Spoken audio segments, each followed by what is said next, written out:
yéete mooy seen émission bi waxtaanee njëriñu produit phytosanitaire yi ak matuwaay yi aar baykat bi seen émission bi nag Solevo mi nga xam ne mooy sunu partenaire leader ay lool ci wàllu weeg yéer ji moo leen ko may. maa ngi tudd Mohamed Seck nekk ingénieur agronome di liggéey fii ci Massa Agri maa bëggoon waxtaan ak yéen ci produit. Caïman B19 mooy insecticide bi ñu leen indil turam dëgg-dëgg turu matière active bi nag mooy emamectine benzoate.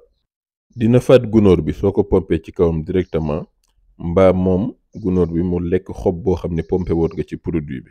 moom nag produit la bu baax loolu ngir rey weer yooyu nag bari na yàq yu ñuy indi ci gàncax gi.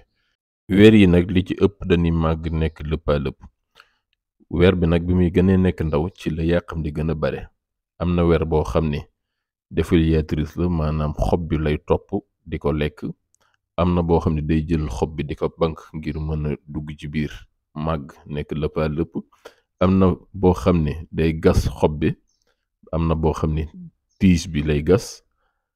am na weer yoo xam ne reen bi lay dem songu. am na weer woo xam ne fleur bi lay songu. am na weer boo xam ne fruit bi lay songu. am na yeneen yàq-yàq yoo xam ne dinañ ko indi mooy pëndax mu weex moom ngay gis des fois mu nekk ci kaw gàncax gi te loolu lépp day tax beneen gunóor boo xam ne wuute na ak moom mën na ñëw fekkaat garab gi gën a yokk yàq gi.